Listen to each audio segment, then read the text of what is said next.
Assalamualaikum warahmatullahi wabarakatuh.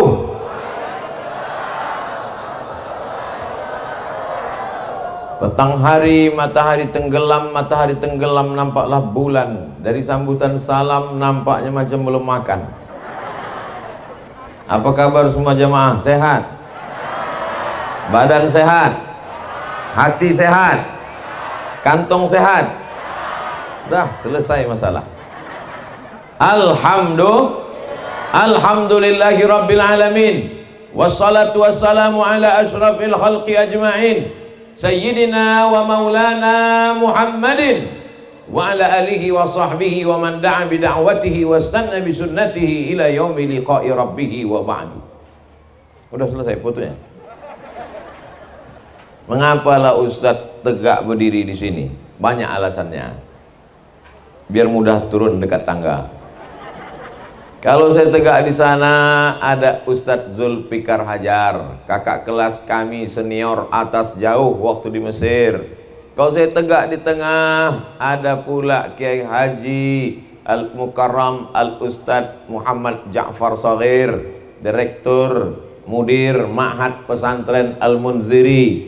Kalau saya tegak di sini, ada pula guru saya. Tahun 1990 saya mengaji 30 tahun yang lalu, berulang alik dari Sungai Sekambing ke Mabar, ke rumah Ustadz Fadlan Zainuddin yang mengaji tadi. Maka saya carilah tempat yang saya membelakangi panitia. Ini semua mesti dijelaskan nih sekarang, karena memang kita ini sedang dipantau. Jangan sampai ada fitnah di antara kita, jangan sampai ada dusta di antara kita. Tujuan kita berkumpul ini insya Allah niatnya baik, maka yang turun juga rahmat Allah baik-baik insya Allah. Amin. Tak ada niat tak baik, betul? Di depan kita ada asrama putri. Saya tidak pernah diminta untuk meletakkan batu pertama, karena banyak yang saya letakkan batu pertama sekaligus batu terakhir, dan jamaah tahu itu. Maka saya selalu diminta untuk menandatangani prasasti peresmian. Tadi saya diminta pagi, tanda tangan prasasti peresmian rumah Quran. Udah selesai foto-foto, saya tengok di jalan fotonya, tanggal 20 Maret 2020. Loh, kenapa baru tadi ditandatangani? Undangannya udah lama, sekarang Ustadz baru bisa datang, gara-gara COVID. Jadi Maret kemarin jadwalnya, saya tak bisa datang karena COVID. Akhirnya ditunggu-tunggu COVID ini tak pulang. Tak pulang, dia ke Wuhan. Saya datang. Belaga kami sama COVID itu. Bapak Ibu yang dimuliakan Allah Subhanahu wa taala, kullu mri'in tahta zilli sadaqatihi. Nanti kita di akhirat bangkit dari kubur. Idza samaa'u fatarat, langit terbelah. Wa idzal kawakibu tasarat, planet bertabrakan. Wa idzal biharu fujirat, lautan diledakkan. Wa idzal quburu bu'zirat, semua yang dikubur bangkit tegak berdiri di padang mahsyar. Alimat nafsum ma qaddamat wa akharat, hari itu orang baru sadar apa yang sudah dibuatnya menjadi amal menghadap Allah Subhanahu wa ta'ala. Tak ada tempat bernaung di padang mahsyar, karena tukang tenda pun tak mati bawa tenda. Hai tukang-tukang tenda, jangan kalian sombong. Kalian pikir kalian mati bawa tenda? Ibu-ibu tak ada satupun yang mati membawa payung. Walaupun kemana-mana setiap undangan bawa payung. Ada ibu-ibu pernah nengok orang mati bawa payung?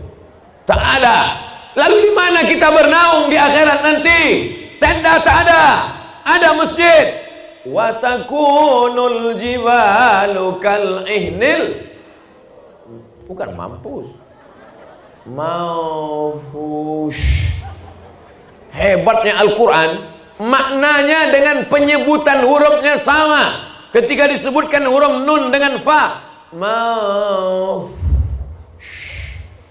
berterbangan macam bulu kambing ditiup angin. Ambil bulu kambing, letakkan ke tapak tangan, tiupkan. mau berterbangan bulu kambing dihembus angin. Kalau tak dapat bulu kambing, bulu ketiak. Berterbangan macam bulu kambing dihembus angin. Gunung Kidul, Gunung Bromo, Gunung Kelut, Gunung Merapi, habis semuanya terbang. Kalau Gunung Kidul, Gunung Bromo, Gunung Kelut, Gunung Sibayak, Gunung Merapi macam bulu kambing dihembus angin, lalu Abdul Somad hari itu macam apa? Dibayangkan ibu tuh, saya mulai melayang, baca saya ketawa. Tak ada tempat kita bernaung. Lalu di mana kita bernaung? Nabi SAW menjelaskan, kullum ri'in tahta zilli sadaqatiki, orang akan bernaung di bawah apa pula somat? Orang akan bernaung di bawah solawat pula kata dia. Orang akan bernaung di bawah sodakoh. Jadi kalau ada di antara ibu bapak ini yang bersodakoh 1 sak semen, nampak nanti di atasnya 1 sak. Nampak 1 sak. Kalau ada yang bersedekah 1 triplek, nampak 1 triplek. Kena hujan 3 kali bergulung. Kalau ada yang bersedekah plastik, nampak plastik. Udahlah plastik, bolong-bolong pula. Macam inilah yang sedekah ini dia. Tapi kalau ada yang bersedekah, dia banyak melimpah ruah, tiang-tiang cor besi, semen, kosen pintu, maka itulah yang paling mulia. Saya tidak menyuruh bapak ibu bersedekah, saya cuma cerita aja. Oh sedekah silakan, tak sedekah tak apa-apa, tengok aja nanti di akhirat. Ada duit beli cincin, ada duit beli gelang, ada duit beli subang, ada duit beli anting, ada duit beli rantai. Begitu pergi undangan, merah muka itu. Kenapa merah? Anting 2 on sebelah. On gitu. Apa kabar bu? Sehat nih. Saking beratnya emas-emas itu. Kalau mau tidur malam, buka rantai, buka gelang, buka anting, buka subang, buka gelang kaki, diletakkan 1 cuci tangan penuh. Begitu jam 2 malam, mati. Kemanalah pergi emas, subang, rantai, anting tadi? Dia ambil ibu yang baru. Sekarang iyalah ketawa. Waktu dengar ceramah saya ini ketawa. Pas pulang nanti di jalan, betul juga kata Ustaz. Betul juga kata saya. Bukan mau merusak kemesraan ibu sama bapak, enggak. Jangan gara-gara cerita saya ini nanti sore maghrib bapak tuh meminta, Adinda, mana teh manis abang? Buat aja sendiri. Watutlah mata kau tajam menengok cincin gelangku selama ini ya. Sudah diceritakan Ustaz Somad niat burukmu. Enggak. Niat baik bapak-bapak, menikah itu sunnah ibadah, iya kan bu? Tidak katanya. Bapak ibu yang dimuliakan Allah Subhanahu wa ta'ala, tempat kita bernaung tak lain tak bukan adalah sedekah. Ada yang tenggelam karena keringatnya sampai mata kaki, ada yang tenggelam sampai ke lutut, ada yang tenggelam sampai ke pinggang, ada yang tenggelam sampai ke dada, ada yang tenggelam sampai ke leher, ada yang tenggelam sampai ke kepala, menghadap mereka kepada Nabi Adam alaihissalam. Wahai Adam, kami tak tahan menunggu di padang mahsyar, panas, tolonglah menghadap kepada Allah supaya diputuskan pengadilan ini. Aku tak sanggup, kata Adam. Tolonglah Adam. Kata Adam, aku tak sanggup. Kenapa Adam? Dulu Allah melarang aku makan buah kuldi. La taqraba hadhihi syajarah. Jangan kau dekati pokok ini. Allah melarang aku mendekati pokok kuldi. Bukan ku dekati, ku makan buahnya. Malu aku menghadap Allah. Minta mereka menghadap Adam. Adam tak sanggup menghadap Allah. Datang mereka menghadap Nuh. Wahai Nabi Nuh, tolonglah menghadap kepada Allah. Kata Nabi Nuh, anak kandungku ku ajak naik sampan. Ya bunayya rkam ma'ana. Wahai anakku, buah hati belayan jiwa, marilah naik ke sampan ayahna. Apa jawab? Kan'an nama anaknya. Ada anak ibu nama Kan'an? Kalau ada ganti Abdul Somad. Apa jawab Kan'an? Sa'awi ila jabali asimuni minal ma. Aku akan naik ke atas bukit yang bisa menyelamatkan aku dari air banjir bandang. Banjir 40 hari 40 malam. Disangkanya macam banjir Sungai Deli. Tenggelam semua alam semesta. Naik air ke atas bukit. Tenggelamlah Kan'an, anak durhaka, anak Nabi Nuh alaihissalam. Tak sanggup aku menghadap Allah. Datang mereka menghadap kepada Nabi Musa alaihissalam. Kata Nabi Musa, aku tak sanggup menghadap Allah, karena ketika aku naik ke atas bukit Tursina menerima wahyu, umatku Bani Israel menyembah patung sapi yang berlobang lehernya, masuk angin kencang. Dibuat patung sapi, berlobang lehernya, masuk angin kencang, berbunyi sapi itu.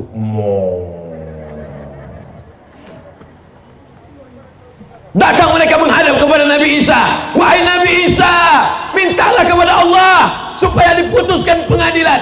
Kata Nabi Isa, aku tak sanggup menghadap Allah karena mereka buatkan patungku dan mereka sembah aku. Aku malu menghadap Allah. Akhirnya mereka menghadap kepada Sayyidina wa Maulana Muhammad sallallahu alaihi.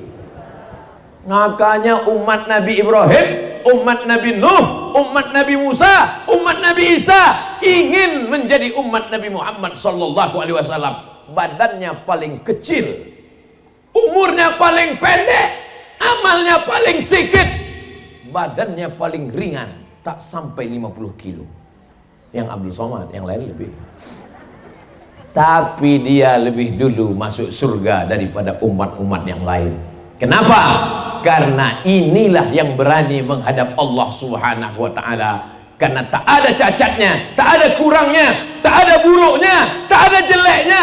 Allah pun berakhlak kepada dia. Kalau kepada Adam Allah panggil namanya, ya Adam uskun anta wa zawjukal jannah. Kepada Nabi Musa Allah panggil namanya, ya Musa inni istafaituka. Kepada Yahya Allah panggil namanya, ya Yahya khudhil kitaba biquwwah. Tapi kepada Muhammad SAW ada ayat yang memanggil dalam Al-Quran, ya Muhammad. Ada? Macam hafal Quran aja. Ada bu? Tidak. Dalam Al-Quran apa kata Allah kalau memanggil nama dia? Ya ayyuhan nabi jahidil kuffar, ya ayyuhan rasul balligh ma unzila ilaika min rabbik. Allah tak pernah memanggilnya ya Muhammad, maka kita pun beradab kepada dia. Tak kita sebut Muhammad, tapi kita panggil dia Sayyidina wa Maulana wa Syafi'ina wa Dhukhrina Muhammad sallallahu alaihi wasallam. Ustadz ini marah atau cuma? Enggak. Kalian macam baru kenal aja. Tadi dulu memang beginilah setelannya. Jadi tak bisa, mikrofonnya pula mantap. Hebat sound system pesantren Al-Munziri ini. Sudah pakai selimut pun keras juga suaranya. Kadang di tempat-tempat lain hebat, besar. Pas ceramah kita, assalamualaikum. Di Al-Munziri udah bekucung, tinggal sholat jenazah aja lagi.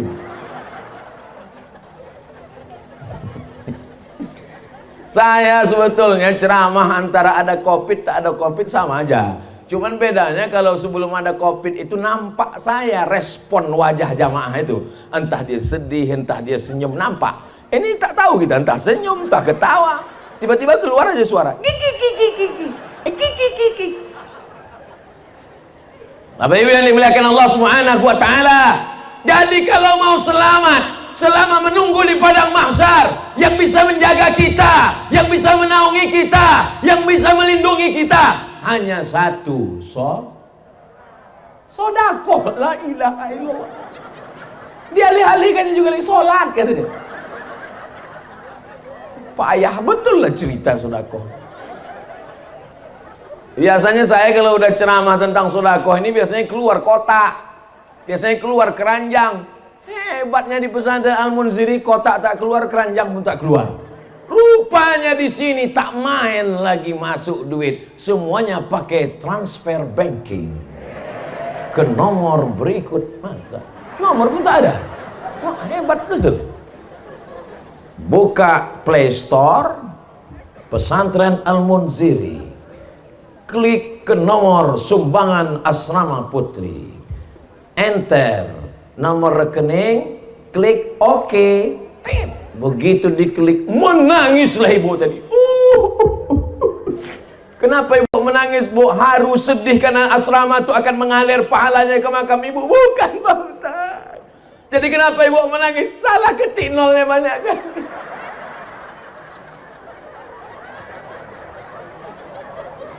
Bapak Ibu yang dimuliakan Allah Subhanahu wa taala, kalau kau ketik 1 juta, ada uangmu di sana 100 juta, yang kau sedekahkan 1 juta, mati engkau. Yang kau bawa mati yang 100 juta, apa yang 1 juta?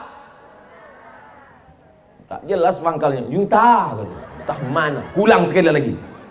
Kalau kau sedekahkan 1 juta, di kantormu, di bankmu, di dompetmu, di kamarmu ada 100 juta, mati kau malam ini. Yang kau bawa mati 1 juta apa 100 juta? 1 juta. Masukkan 1 juta.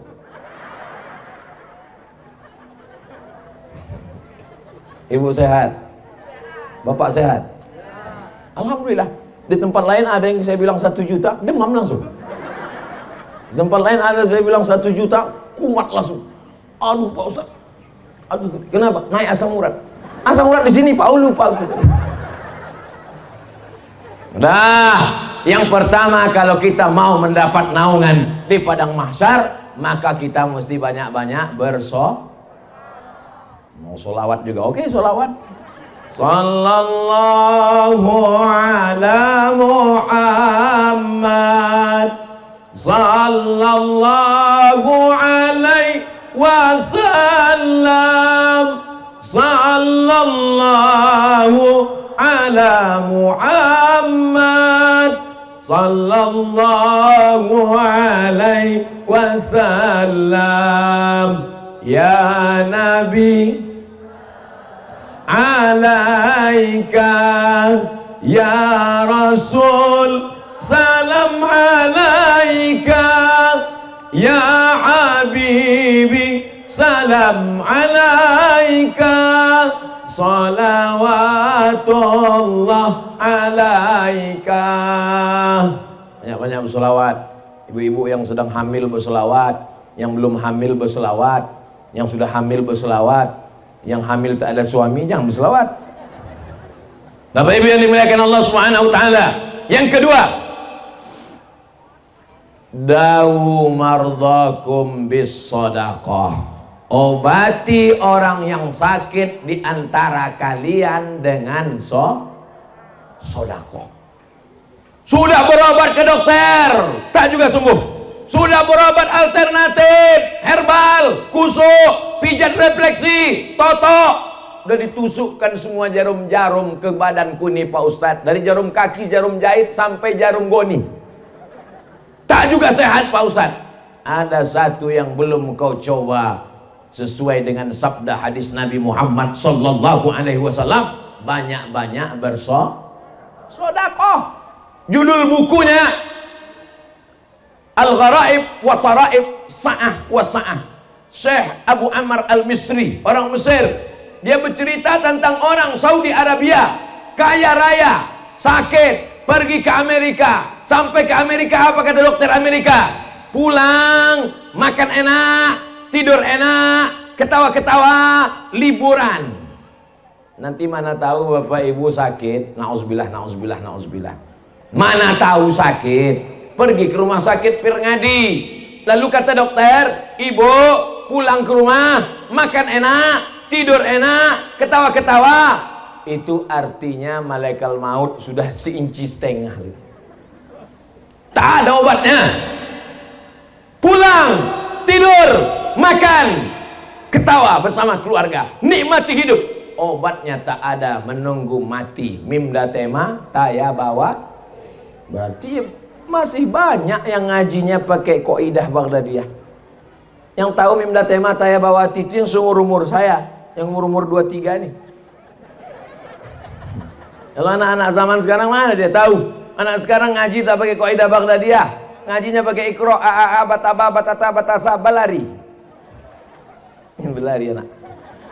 Anak soleh insyaallah. Mantap. Amin. Bapak Ibu yang dimuliakan Allah Subhanahu wa taala, akhirnya orang sakit dari Saudi Arabia pergi berobat ke Amerika. Kata dokter Amerika, tak ada obatnya, pulang saja. Baliklah dia ke Jeddah. Sampai di Jeddah dia bersedekah, sedekah.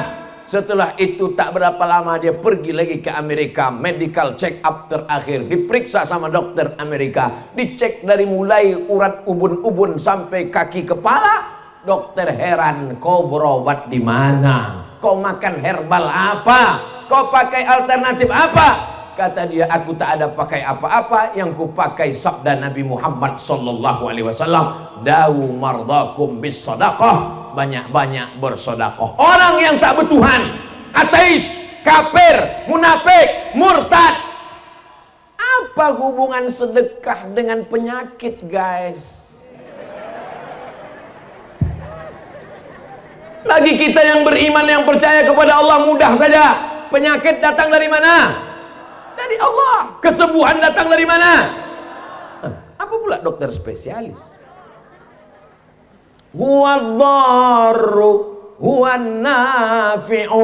Allah yang mendatangkan mudarat, Allah yang mendatangkan manfaat, Allah yang menolak mudarat. Iyamsaskallahu bidurrin fala kashifa lahu illahu. Kalau Allah mau mudaratkan engkau, tak ada yang bisa menyehatkan engkau. Tapi kalau Allah mau menyehatkan engkau, tak ada satupun yang bisa memudaratkan engkau. Itulah iman, itulah akidah, itulah Ahlussunnah wal Jamaah, itulah makna la ilaha. Begitu. Kenapa Ustaz berapi-api nih? Kepanasan. Maka digulung baju ini dulu. Emang baju baru ini panas bawaannya.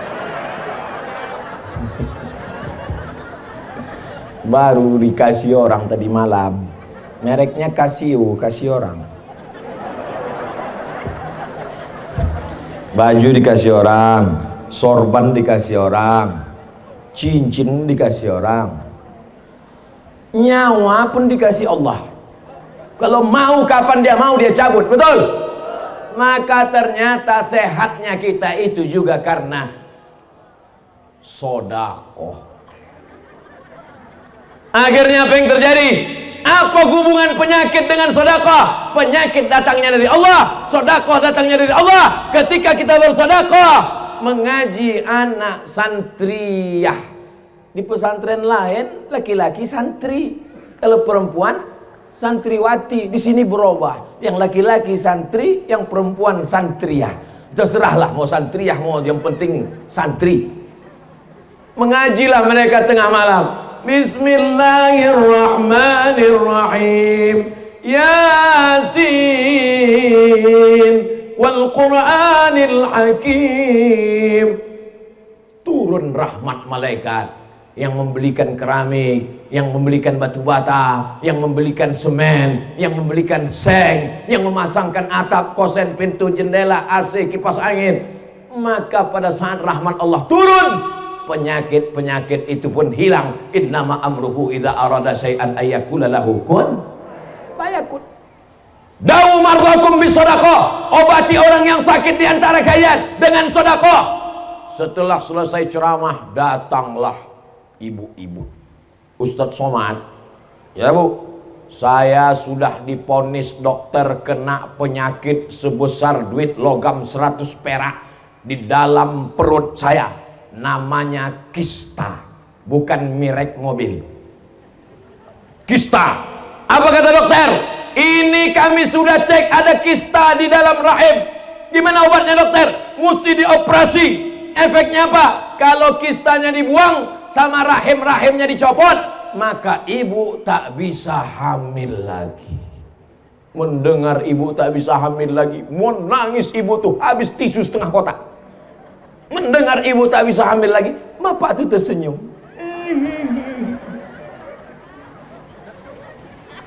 Bapak jangan senyum kali Pak, ibu ini mengintai. Untung pakai masker, diselamatkan masker. Akhirnya ibu ini tahu tentang hadis Nabi, da'u mardakum bisadaqah, obati orang yang sakit dengan sedekah. Dia pun bersedekah, diundangnya anak yatim, pergi dia ke panti jompo, datang dia ke panti asuhan, pergi dia ke pesantren, dibayarkannya uang anak sekolah duafa yang tak sanggup, ditengoknya pembebasan tanah. Berapa harga tanah? 500.000, saya 10 meter, berapa saya yang kurang, ditambahnya. Setelah itu cek lagi ke rumah sakit, dokter tuh heran, ibu makan apa? Makan nasi pakai ayam penyet, ayam patah, ayam sungsang, ayam mati, ayam mutan, ayam pop. Apa masalahnya? Rupanya kista yang sebesar duit logam itu mengkerut, mengecil, hilang. Jadi gimana dok? Tidak jadi operasi karena kistanya sudah hilang. Selamat, ibu tak jadi operasi dan bisa hamil lagi. Ibu tuh tersenyum, bapak tuh pula menangis.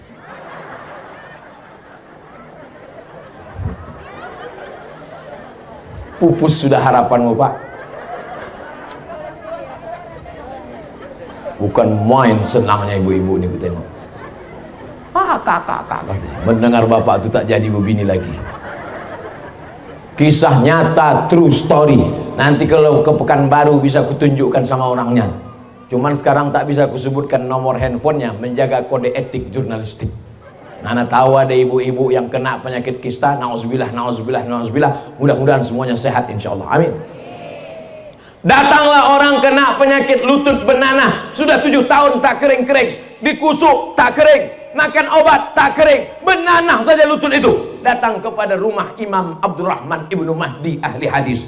Hai Imam Abdurrahman Ibnu Mahdi, ya ini lututku benanah sudah 7 tahun tak kering-kering. Apa obatnya? Kau sudah berobat? Sudah.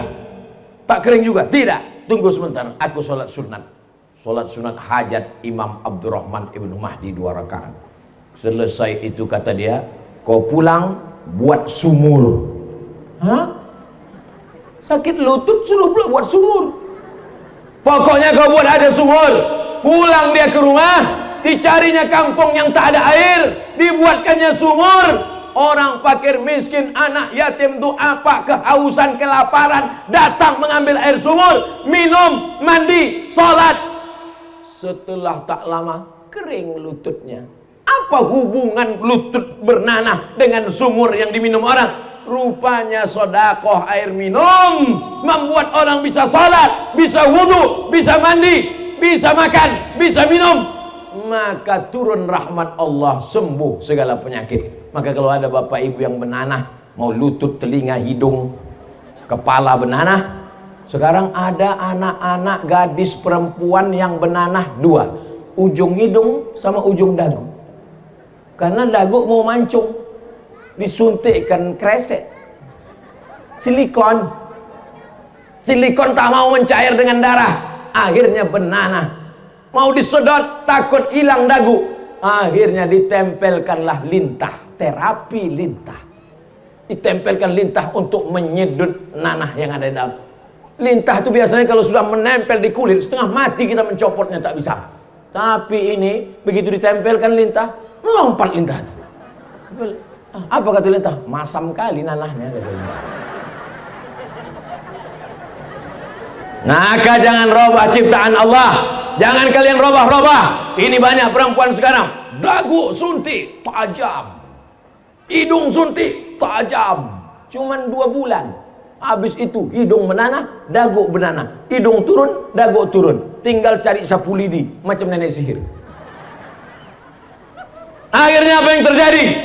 Sembuh kering lututnya karena sedekah air minum. Jadi kalau ada jamaah ini mau bersedekah air minum, jangan sebotol 2 botol. Datang ke pesantren Al-Munziri, temui Kiai Haji Al-Ustadz Haji Muhammad Ja'far Shaqir, tanya berapa sumur bor yang perlu dibangun tak kering-kering, hidupkan sampai hari kiamat tak kering-kering, mengalirlah pahalanya. Boleh saya niatkan untuk almarhumah omak saya Pak Ustadz? Mantap. Datang sahabat Nabi bertanya, ya Rasulullah, ya ummi matat, emakku mati, Nyala kasar kali Ustaz, meninggal. Terlalu lembut Pak Ustaz, maninan. Ummi matat, aku meninggal. Apa atasaddaqu anha? Kalau aku bersedekah, apakah sampai pahalanya untuk dia? Kata Nabi, tasaddaq, bersedekahlah engkau, pahalanya sampai untuk dia. Ayyus sadaqatu afdal? Apa sedekah yang paling afdal? Saqiyul ma, memberi air minum. Maka bersedekahlah sumur bor. Saya mohon maaf Pak Kiai, saya tak tanya ini santrinya berapa, kamar mandinya berapa. Tapi saya pernah ceramah di salah satu daerah, santrinya 1000, kamar mandinya 10. Bayangkan itu, perang yang paling sulit. Ngantri panjang, kemana mau diletupkan bom atom ini?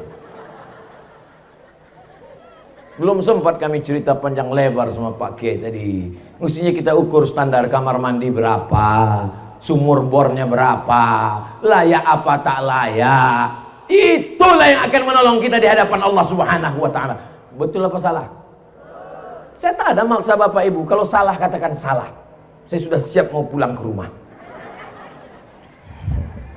Bapak Ibu yang dimuliakan Allah Subhanahu wa Ta'ala, yang pertama, sedekah menjadi atap naungan di akhirat. Yang kedua, kalau mau sehat walafiat, bebas dari segala macam penyakit, banyak-banyak bersolat. Saya ditanya sama jamaah, Ustadz Somad, kemarin kami tengok di Facebook di Aceh, lalu kemudian ke Medan, lalu kemudian ke Palembang, lalu kemudian ke Jakarta, lalu kemudian ke Makassar. Kenapa Ustadz sehat terus Pak Ustadz? Apa yang Ustadz minum? Teh manis. Makanannya nasi lemak. Tak ada tambahan suplemen-suplemen. Nggak ada Beb. Jadi kenapa Ustadz sehat? Sehat saya karena didoakan jamaah.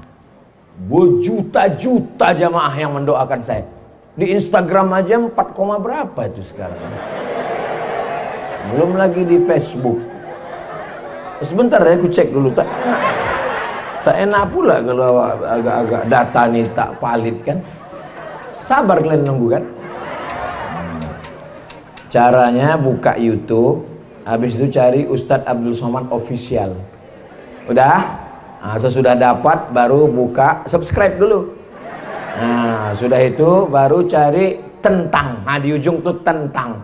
Nah, sudah tentang baru tengok. Channel ini dibuka tahun 2019, sudah ditonton sebanyak 75 juta orang. 75 juta orang ini tidak semuanya suka, banyak juga setan-setan yang tangannya begini tuh, yang tangannya begini. Anggaplah setan sama hantu sama jin nyiblorong sundel bolong itu 5 juta. Tapi kan masih kalah juga kita sama 70 juta. 70 juta yang menonton saya. Bayangkan itu, kira-kira 70 juta itu kalau ikut pilpres menang apa kalah? Tapi kalian nggak perlu khawatir, aku tetap jadi ustadz sampai hari kiamat. Jangan takut kalian. Kemana ceritanya tadi?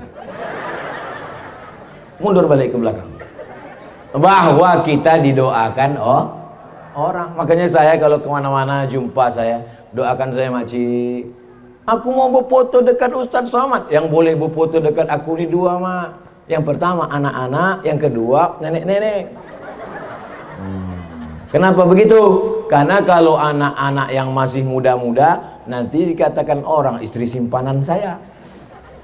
Didoakan oma-oma itulah saya. Ustadz Somad ini sehatkan. Apalagi orang-orang di pesantren Al-Munziri ini. 2 bulan yang lalu jumpa saya sama Pak Kiai di Pekanbaru. Maka sejak itu setiap maghrib mereka mendoakan, saya akan Ustadz Somad, saya akan Ustadz Somad, saya akan Ustadz Somad sampai tanggal 5 ya Allah. Setelah itu mau kena COVID, mau mati, mampus sudah di situ.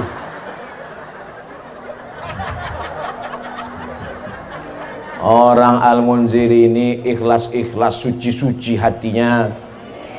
Doakannya Ustadz Abdul Somad, alhamdulillah sehat walafiat. Kalau tiba-tiba nanti sakit, sakit bukan laknat, sakit bukan kutukan. Ma yusibul mu'min min nasabin wala wasabin wala saqamin wala syaukin. Demam, sakit. sampai duri yang menusuk tapak kaki. Sesungguhnya Allah ingin menghapuskan silap, salah dan dosa-dosa kita. Makanya kalau ada tetangga, kawan, sahabat kita sakit, si anu kemana? Sakit. Mudah-mudahan diampunkan Allah dosanya ya. Begitu. Si anu kemana? Sakit. Mampus di situ. Astaghfirullah. Astaghfirullah. Rabbal baraya. Astaghfirullah minal khataya. Rabbi zidni ilman nafi'a wa wafiqni amalan salihah.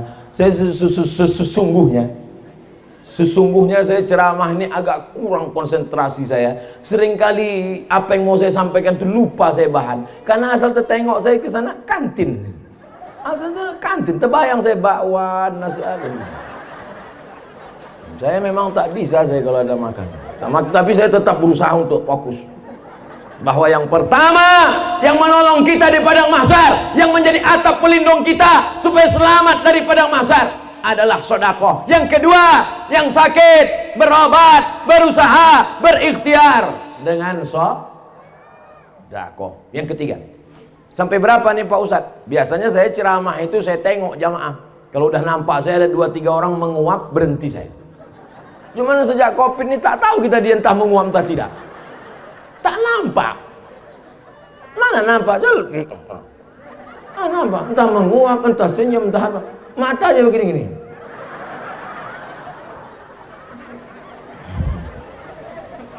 Jadi memang di mana-mana saya patok, saya ceramah 60 menit. Tadi saya mulai jam 2:30, nanti jam 3:30 kebetulan nanti berkumandang suara azan dan sholat asar. Begitu Bapak Ibu semua sholat asar, saya tengok kalian mau sholat asar, saya pun pulang.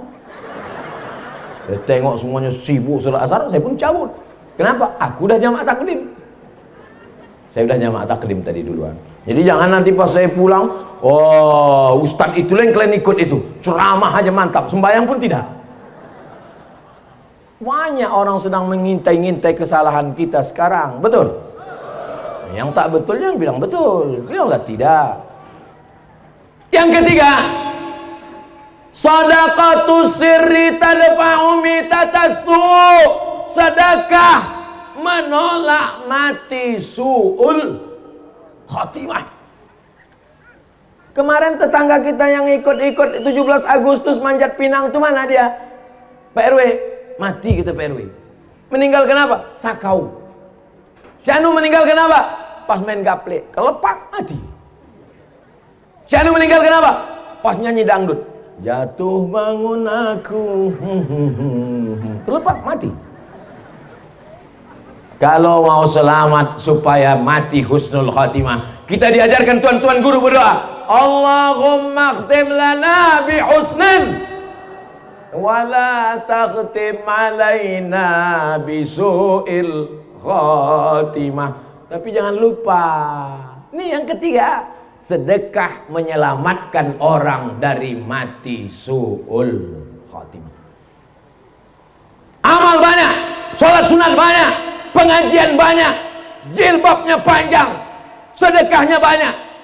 Tapi ternyata kalau riya, kalau angkuh, kalau sombong, tak selamat dari mati su'ul khatimah. Apa yang bisa menyelamatkan dari su'ul khatimah? Kata Nabi, shadaqatus sirri tadfa'u mitatassu'i. Banyak-banyak bersedekah diam-diam, maka itu akan menyelamatkan dari mati su'ul khatimah. Anak muda meninggal di samping Ka'bah, di belakang makam Ibrahim, dalam keadaan pakaian ihram, di dalam Masjidil Haram, di sujud terakhir, dalam keadaan berwudu, di dalam sholat. Tak ada mati yang lebih indah daripada mati dalam Masjidil Haram, di belakang makam Ibrahim, dalam keadaan berwudu, dalam sholat, sedang pakaian ihram, di sujud terakhir.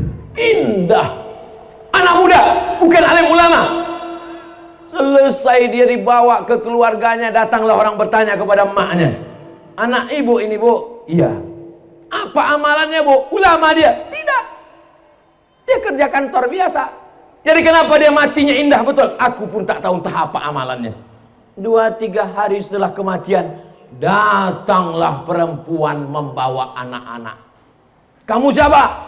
Aku perempuan. Iya, aku tahu aku kau perempuan. Ya kau siapa? Ini anak-anakku.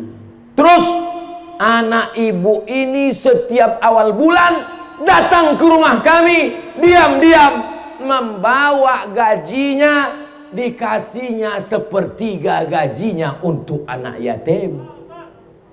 Terkejutlah ibu, terkejut semua tetangga jamaah. Kenapa dikasih Allah dia husnul khatimah? Karena sodako.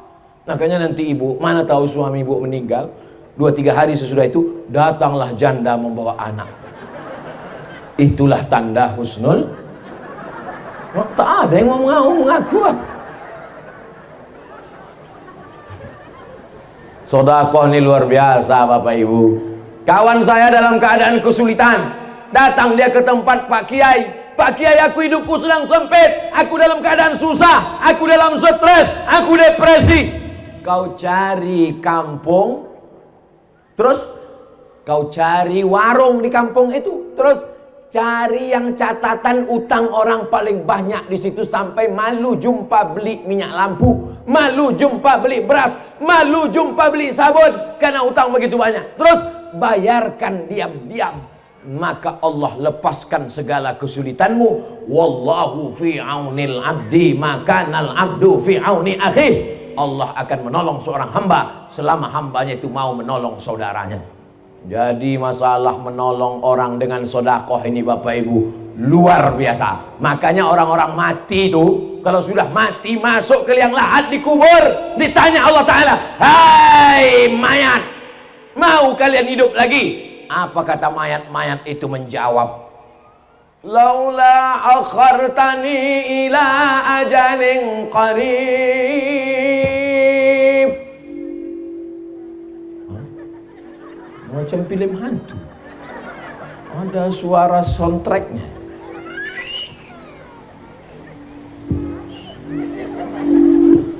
Laula akhartani ila ajalin qarib.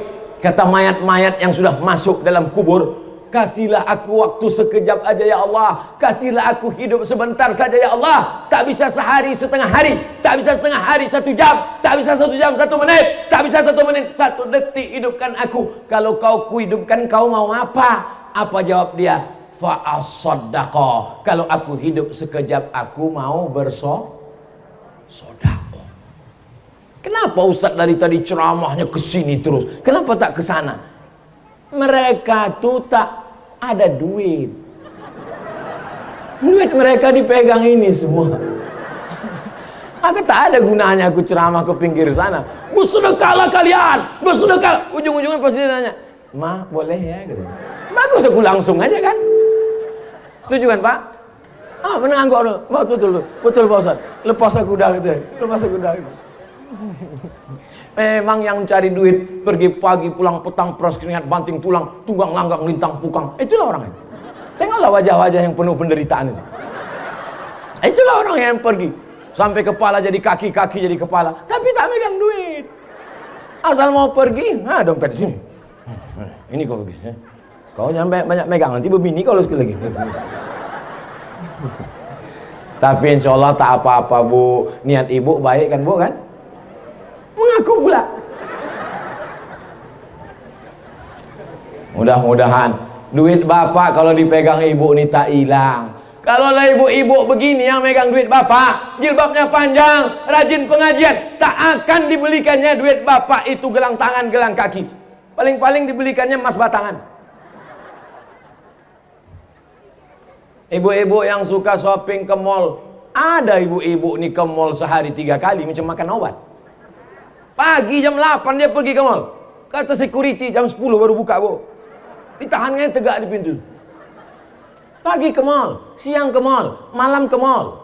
Cincin 3 kiri 3 kanan. Kalau mau beli kangkung nunjuk, berapa ya? Kalau belanja di mall 100.000, angkat. 500.000, bungkus. Tapi kalau belanja ke pasar, menawarnya mencekik. Berapa ikan ini setumpuk? 15.000, 2.500 ya. Kalau di mall bukan main lagi kau tunjukkan kau yang kayanya. Sampai duit-duit itu bersisa waktu bayar. Bu, ini ibu masih ada sisa uang lagi 10.000. Boleh kami donasikan? Ambillah. Aku 10.000 itu macam kutil aja. Tapi kalau menawar di warung tetangga sebelah, alhamdulillah, ibu-ibu yang macam itu tak ada di sini. Amin kata dia, berarti masih ada. Husnuzan, semuanya baik-baik insyaallah. Amin. Bapak Ibu yang dimuliakan Allah Subhanahu wa taala, siapa yang ceramah di pesantren Al-Munziri tadi?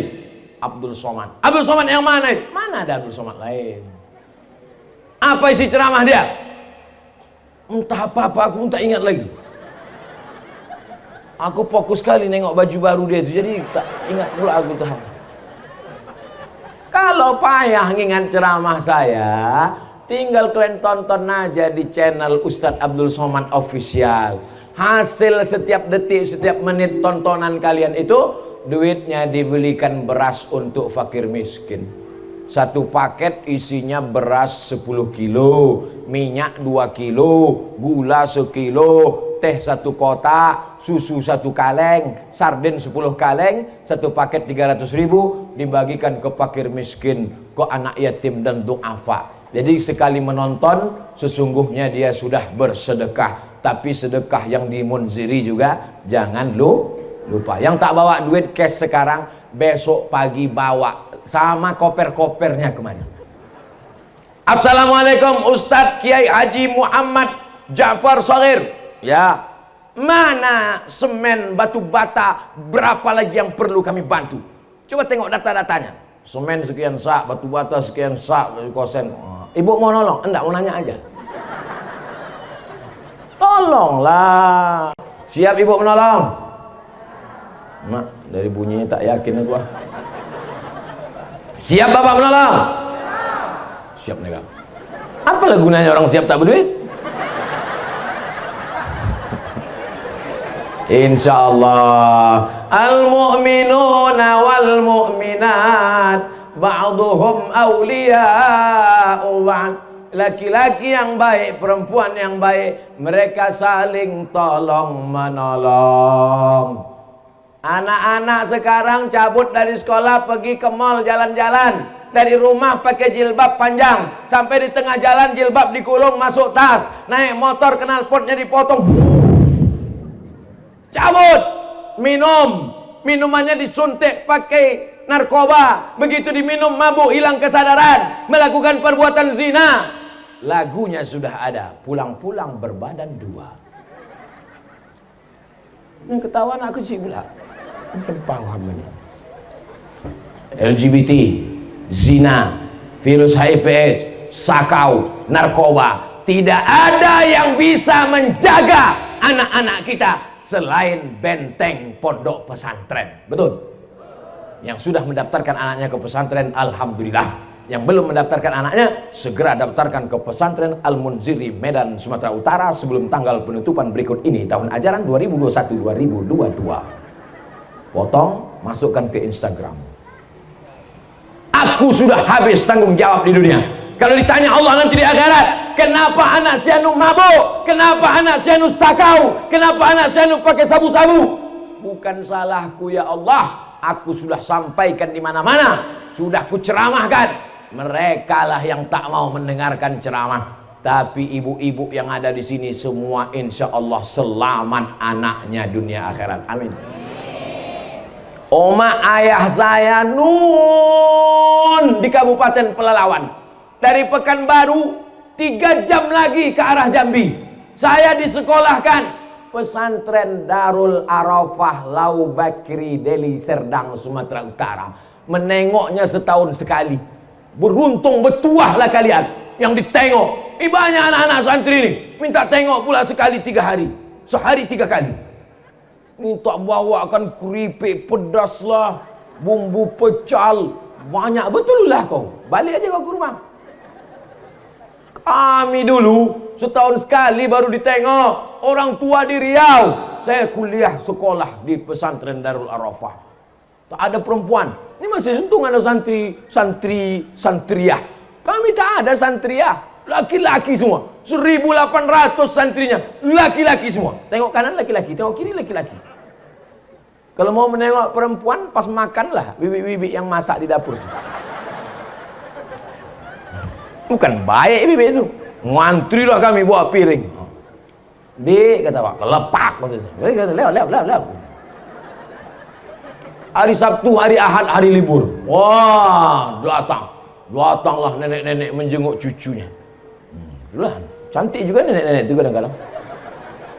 Jadi kalian di pesantren nih enak, cantik, indah, alamnya luar biasa. Saking makbulnya doa orang di pesantren. Dari tadi malaikat sudah mau menurunkan hujan, tak hujan-hujan.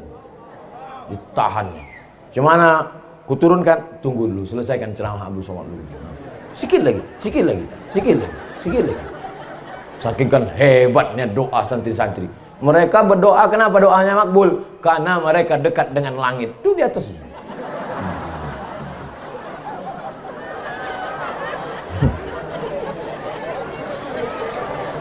Ustaz Somad jam 12 malam menelpon mak-mak. Ibu kenapa? Diganggu jin. Bukan Pak Ustaz, anakku. Kenapa anak ibu? Anakku bawa motor Kawasaki Ninja, ngubut ke sana kemari, mau kularang udah tak bisa. Kalau kularang dibawakannya parang panjang. Kenapa? Kabel-kabel otaknya sudah korslet dibuat narkoba. Apa lagi yang mau dilakukan? Nasi sudah jadi tai ayam. Anak sudah mabuk, otaknya sudah rusak. Ibu masih cerita bubur juga lagi. Udah rusak udah otaknya.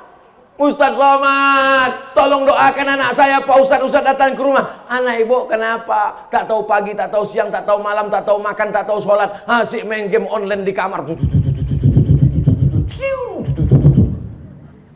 Tolonglah Ustaz doakan. Tak tahu aku doanya. Belum ada dapatku doa Nabi. Allahumma inni a'udzubika min game online. Siapa yang memberikan handphone? Aku Pak Ustaz. Siapa yang mengasihkan kamar besar? Aku Pak Ustaz. Siapa yang membelikan layar monitor TV besar? Saya Pak Ustaz. Siapa yang membelikan paket? Saya Pak Ustaz. Siapa yang buat dia kecanduan? Saya Pak Ustaz. Sekarang dia udah kecanduan, siapa yang salah? Ustaz. Apa pula aku salah? Maka kalau anak kita mau selamat, tidak ada jalan lain, sekolahkan di pesan. Saya nih Bu, saya nih Pak, andai tak dimasukkan ke pesantren dulu, udah jadi hantu sekarang. Alhamdulillah dimasukkan almarhumah mak nih saya ke pesantren, tinggalkannya. Begitu saya taman aliyah, dikirimnya ke Mesir, 4 tahun tak dikasihnya ongkos, tak balik-balik. Sampai temenung saya di tepi sungai Nil tuh. Sadis sekali ya. Tak jadi bunuh diri. Rupanya sudah habis. Tadi dimulai 2:30, sekarang 3:30. 60 menit kita bersama. Mudah-mudahan 60 menit ini menjadi nilai amal soleh. Jangan kemana-mana setelah pesan berikut ini. Bagaimana cara kita menyikapi wali santri yang masih ragu dalam menitipkan anaknya di pesantren? Hampir tiap 3 kali seminggu datang sehingga anaknya terganggu belajar. Itulah yang kusampaikan tadi. Kan udah kusampaikan itu udah. Janganlah kalian tengok anak itu sering. Udah kusampaikan tuh kan. Tengok dia 1 semester, tengok dia pas libur aja jebut. Sayang sama anak bukan kalian letakkan di celah ketiak. Sayang sama anak bukan dibelikan motor, dibelikan mobil. Sayang sama anak dikasih handphone mahal, gadget 25 juta, motor 100 juta. Sore pergi ke sana kemari. Orang sedang sholat maghrib. Wailil maghdubi alaihim waladdallin.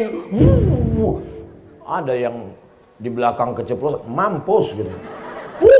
Tiang listrik mati. Sayang sama anak, tinggalkan di pesantren. Ibu kalau mau menangis, Bu, jangan waktu di pintu ini. Tinggalkan dia sini. Ku tinggalkan kau di sini supaya kau jadi orang. Ku tinggalkan kau di sini supaya kau jadi ulama. Ku tinggalkan kau di sini supaya kau menjadi polisi, jadi tentara, jadi hakim, pengacara. Belajar kau baik-baik. Kalau mau nangis, udah keluar agak-agak jauh, ada pokok-pokok sawit. Berhenti menangislah di bawah tuh.